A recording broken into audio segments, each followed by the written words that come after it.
Growth is a word that is synonymous with Cape Coral. If you have done any research, you probably know that our town is only about 50% built out. And along with growth comes a lot of development. So you may be asking, what is next for Cape Coral? And this is the perfect video for you. We're going to be breaking down the biggest developments and projects that are on tap for Cape Coral over the next few years, whether it be downtown redevelopment, waterfront destinations, or infrastructure improvements, because these are all going to shape how the city looks over the next 5 to 10 years. The first one that we're going to dive in and talk about a little bit is Cove at 47th, because this is really the first redevelopment project to be more or less completed in the area. Yeah.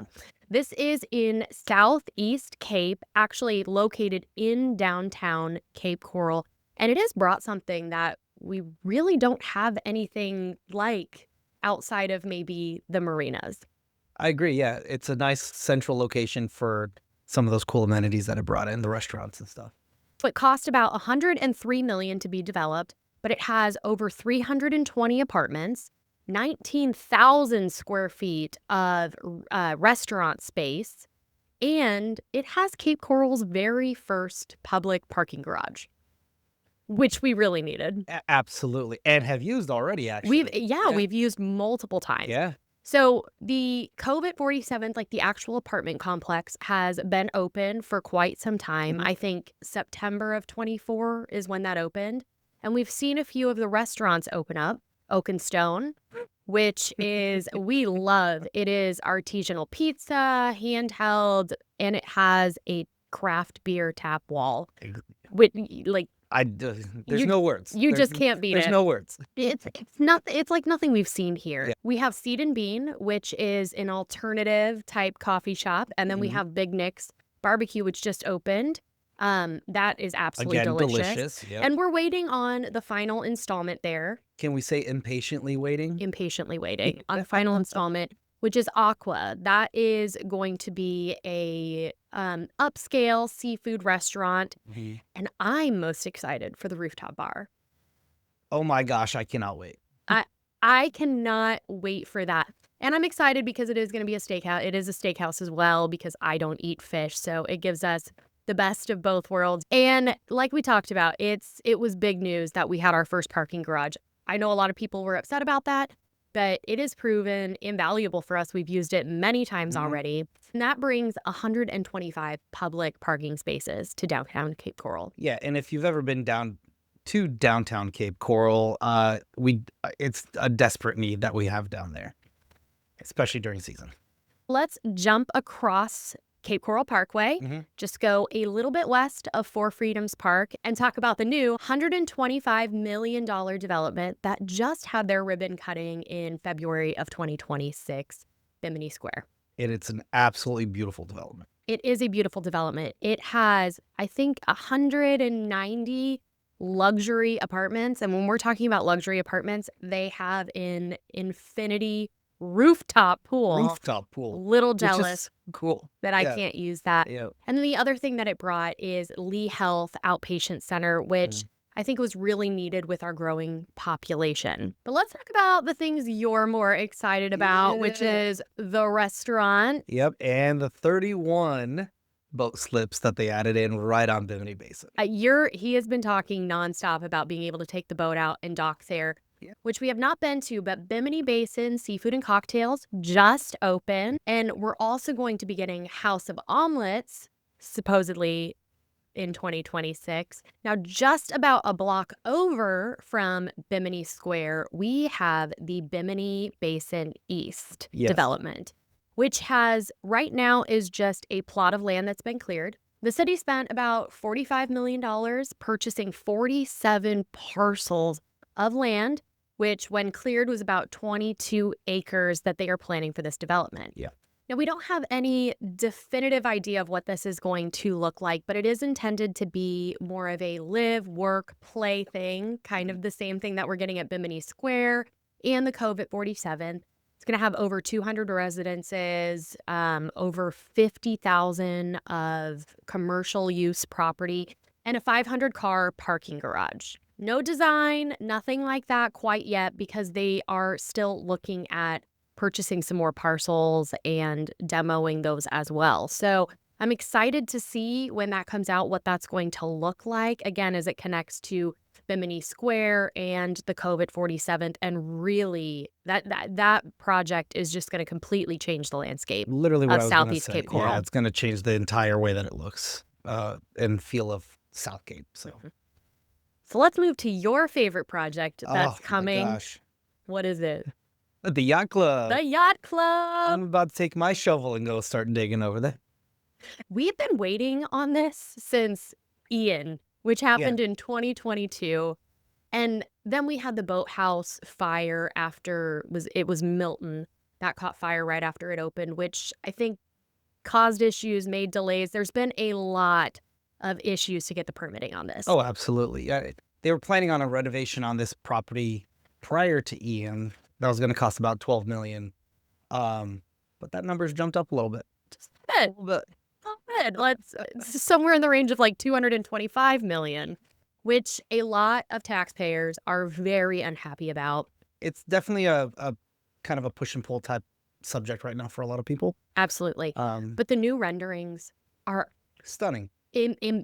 amazing. Yeah. I cannot wait to see it. So what is that going to bring to us? It's going to bring 16.6 acres of development down there. So a new community center. It's going to have a resort pool, new docks and slips that run up and down the canal.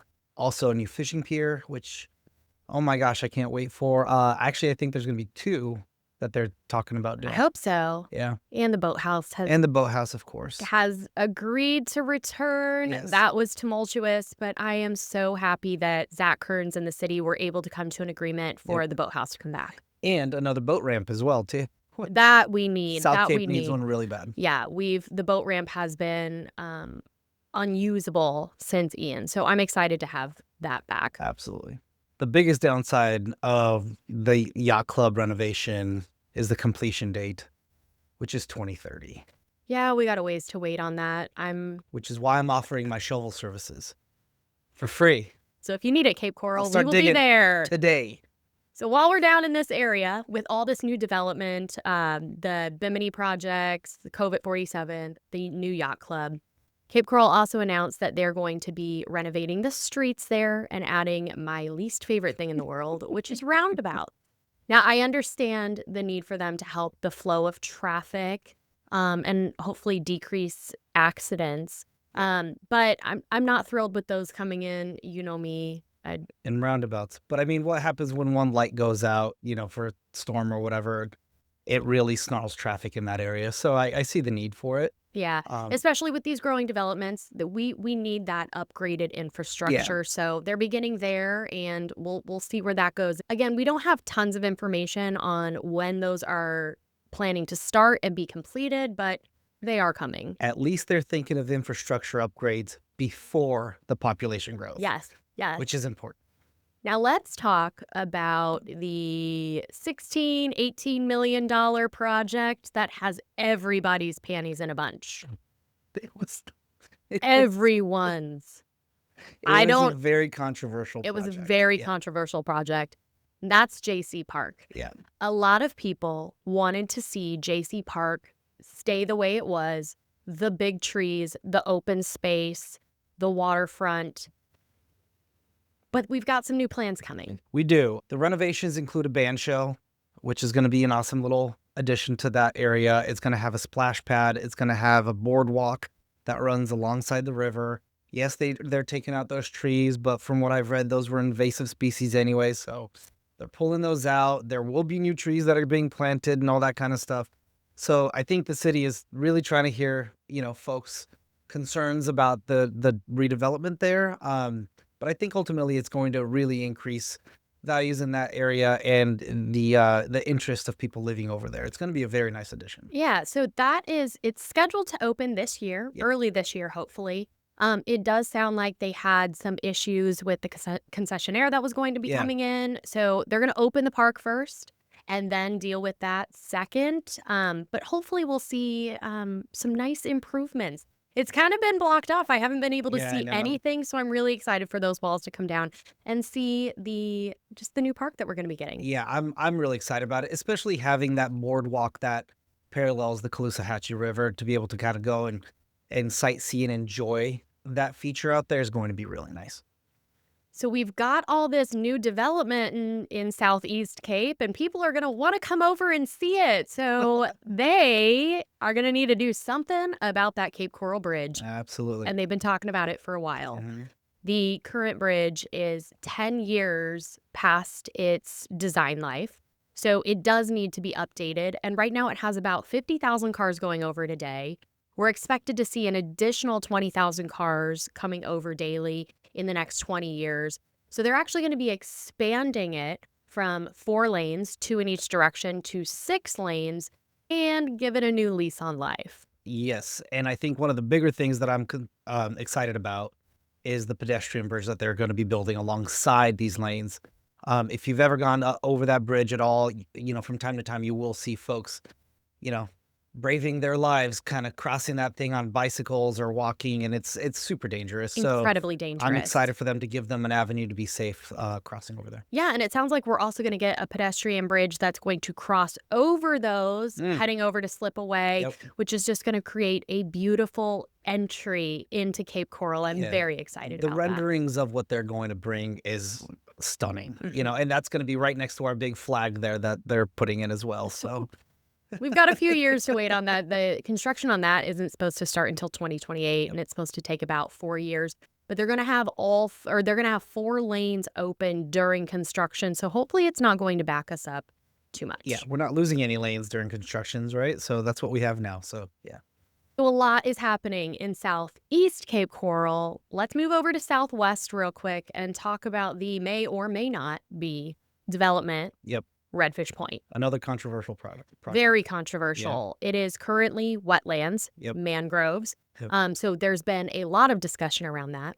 It's been privately owned since the 1950s, and they were planning on this massive development, which would bring it's something like $1 billion in economic stimulus Yeah. to the area, residential, hotel, commercial, Marina. marina, all Yeah. of the things. But a little bit earlier this year, the developer actually pulled their proposal for the project. Yep. So we're a little bit in limbo because it was approved and it was moving forward, but then they pulled that. So we'll see what happens. Still kind of waiting, I'm sure there's still interest there, but, you know, it'll be time will tell what'll happen with that. may or may Yeah. not. Now let's jump up to North Cape Coral because they have some exciting projects coming as well. Yeah. 2 massive ones, Coral Grove and Seven Islands, which was just announced. Hmm. So let's talk about Coral Grove for a few minutes. Coral Grove is a 131-acre project that is going to be developed on Pine Island Road. And this one is expected to have a $1.3 billion Yeah. economic impact with this. And it is going to be massive. Yep. We are talking over 1,000 apartments, a hotel with 125 rooms, and 350,000 square feet of commercial space. That's a lot. That's insane to me. Yeah. That's insane to me, and Yeah. I don't even know what's going in up there yet. Well, we have an idea. Okay, tell me about it. We're gonna have a movie theater. We're gonna have a comedy club, which is gonna be awesome. A nice little date night place. A bowling A alley. bowling alley, and where are all these people gonna park? They're gonna have 5,400 parking spaces in that development. That's insane. Yeah. But they're not getting rid of a bunch of green space. There's Nope. gonna be 2 public parks, parks yep. in there, Yep. and they're expected to break ground on that this year. Mhm. So excited to see what's gonna come there. Now, just announced a little bit further away is the Seven Islands project, and I think this one's gonna be really cool. Yeah, and if you ever wonder why it's called the Seven Islands Project, it's literally because it's 7 islands. I counted them myself just last week. Seven Islands, as you said, is 7 islands over 47 acres. And this project was unanimously approved in January of 2026. It is going to be an expensive project. It's over 600 million, but it is going to bring a lot of unique things. Like it is just totally going to transform that area up there. Yeah, I agree. It's totally gonna stimulate that northeast corridor between Burnt Store and Pine Island. It's going to bring about 1,000 residential units, a 10-story hotel. We're getting another marina up there, tons of eateries. Like it's going to be an experience up there. And I think the hotel is going to have a resort lagoon. Of course they are. Of course they are. It's going to be awesome. I said this is an expensive project. It's also a long project. The developer actually said the full scale of this is going to take nearly a decade, but they're kind of hoping they can do it sooner because that's obviously in their best interest. So we'll kind of see how that plays out. Absolutely. I'm not sure if they're going to be doing it in stages, like by island, or if it's going to be complete in one, but I suppose we'll find out here soon. Absolutely. So between the projects in downtown Cape Coral, the new parks, and all of the new development up in Northeast Cape, we're shaping up to look entirely different in a decade. So whether you're already a resident or you're considering moving here, this is truly going to change the lifestyle of Cape Coral. And we absolutely can't wait.